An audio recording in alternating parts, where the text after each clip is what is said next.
राजीव हमारे साथ जुड़े हुए हैं। राजीव, 66 साल का ये नेता जिनकी पैठ हर क्षेत्र में थी, चाहे बॉलीवुड की बात करें या राजनीति में, उन्होंने अलग अलग समय पर अलग अलग पार्टी में रहकर अपनी जिम्मेदारी निभाई, लेकिन अभी तक हमलावरों को लेकर पुलिस की तरफ से कोई ऐसा इनपुट जो इम्पोर्टेंट हो, आप हमारे व्यूवर्स के साथ शेयर कीजिए। देखिए, टीवी ने भारतवर्ष को सूत्रों के मुंबई पुलिस सूत्रों के हवाले से एक 3 जो हमलावर थे उनकी एक सामूहिक पिक सामने आई, फोटोज भी सामने आई।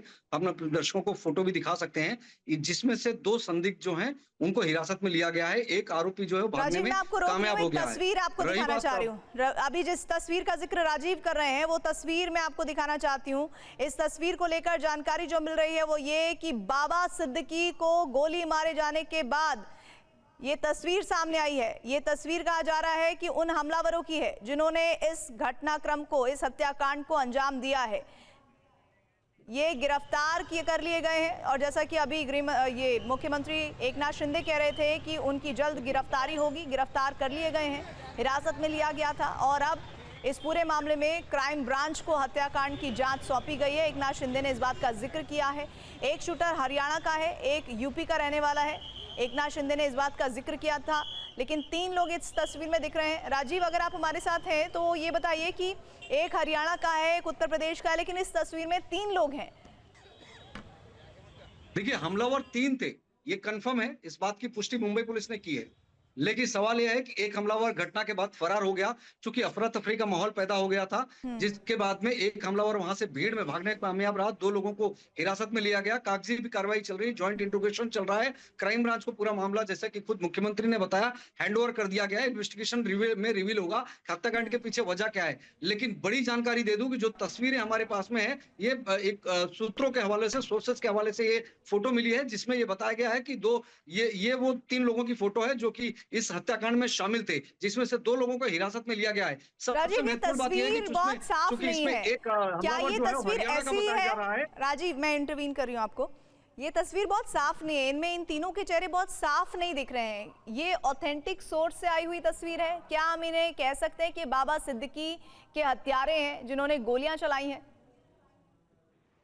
देखिए, सूत्रों के हवाले से मिली है और इस बात की कंफर्मेशन, क्योंकि मुंबई पुलिस, जाहिर बात है कि जब तक कोर्ट में नहीं प्रोड्यूस करेगी तब तक वो आरोपियों के नाम और उन तमाम चीजों को लेकर जानकारी नहीं देगी। लेकिन इस पूरे घटनाक्रम को लेकर जो जानकारी, जो थियरी अभी सामने आई है, उसमें हरियाणा का एक आरोपी बताया जा रहा है और इसके पीछे बिश्नोई गैंग हो सकता है। सोशल मीडिया में भी ये चीज ट्रोल होने लगा है कि हो सकता है कि बिश्नोई गैंग जो है वो इसमें शामिल हो, क्योंकि हालिया दिनों में हमने देखा कि किस तरह से बिश्नोई गैंग ने देश के कई अलग अलग शहरों में इस तरह की कई घटनाओं को अंजाम दिया और बाद में उन्होंने बाकायदा सामने आकर सोशल मीडिया के जरिए इसकी जिम्मेदारी भी ली। हालांकि बिश्नोई गैंग से अभी तक इस बात की जिम्मेदारी ली नहीं गई है, लेकिन जो मोडस ऑपरेंडी है, जिस तरह से जो आरोपी पकड़े गए हैं, उनकी उम्र बेहद कम है। लॉरेंस बिश्नोई गैंग का ये मोडस ऑपरेंडी है कि जो आरोपी होते हैं, जो हमलावर होते हैं, जो शूटर होते हैं, बेहद कम उम्र के होते हैं और बहुत ज्यादा ट्रेंड नहीं होते हैं। यहाँ पर यह भी देखना पड़ेगा, अगर बहुत ज्यादा ट्रेंड शूटर होते, प्रोफेशनल शूटर होते, तो निश्चित तौर पर वो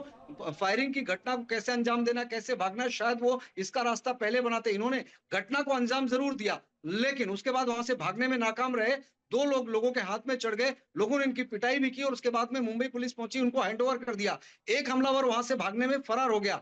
इस वजह से ये थियरी भी सामने आ रही है। हालांकि एसआरए प्रोजेक्ट का एक विवाद सामने आ रहा है, हो सकता है कि सारे प्रोजेक्ट में ये विवाद में हत्या हुई है, लेकिन एक बात तो सच है कि जिन लोगों ने हत्या की वो असली हत्यारे हो सकते हैं, लेकिन इस हत्या के पीछे का मास्टरमाइंड कौन है, किसने इस हत्याकांड की सुपारी दी, किसको दी, किसके कहने पर यह हत्या हुई, क्यों हुई, किस वजह से हुई, ऐसे तमाम सवाल हैं जिनको अभी पुलिस खंगालने की कोशिश कर रही है। जब तक इन सवालों के जवाब नहीं मिलेंगे तब तक इस हत्याकांड से पूरी तरह से पर्दा हटना मुमकिन नहीं होगा। जाहिर बात है कि पुलिस राजीव जो बता रहे हैं उनको मैं डिटेल कर देती हूँ जानकारियों को। पहली जानकारी तो ये, जो स्क्रीन पर आप तस्वीर देख रहे हैं 3 लोगों की, ये वो हत्यारे हैं जिनको लेकर जानकारी ये कि इन्होंने ही फायरिंग की है। ये लॉरेंस बिश्नोई गैंग के हो सकते हैं या फिर इसी तरह के गैंग्स जो युवा चेहरों को मौका देते हैं, उन्हें लालच का झांसा देते हैं और उनसे फिर इस तरह के काम कराते हैं। पहली बात। ये तस्वीर उन 3 हमलावरों की है जिनमें से जानकारी है कि इनकी गिरफ्तारी हो गई है। मामले को क्राइम ब्रांच को सौंप दिया गया है। एकनाथ शिंदे जो मुख्यमंत्री हैं महाराष्ट्र के, उन्होंने इस बात की तस्दीक की है और उन्होंने कहा है कि इस मामले में कड़ी से कड़ी कार्रवाई और बहुत जल्दी जांच की जाएगी। दूसरी बात यह कि 9:15 बजे के आसपास का ये पूरा घटनाक्रम है, जब बाबा सिद्दीकी अपने बेटे जो कि एमएलए हैं बांद्रा ईस्ट से, उनके दफ्तर से निकल रहे थे और बांद्रा ईस्ट के दफ्तर से निकलते हुए उस दौरान वहां पर उन पर हमला होता है और जिस तरह से अटैक किया गया है ये बताता है कि वो किसी शार्प शूटर का ही काम है। ये 3 लोगों की तस्वीर सामने आई है। अब इन्वेस्टिगेशन में सामने आएगा कि आखिर इन्होंने किसके कहने पर ये घटना अंजाम दी है।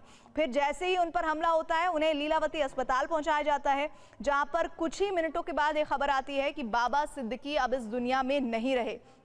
यानी जिस मकसद को लेकर इन हमलावरों ने उन पर गोली चलाई वो अपने मकसद में कामयाब हो गए। दूसरी तरफ हम आपको वो तस्वीर भी दिखा रहे हैं, वो तस्वीर दिखा रहे हैं जो घटनास्थल की है जहां पर ये हमला हुआ है।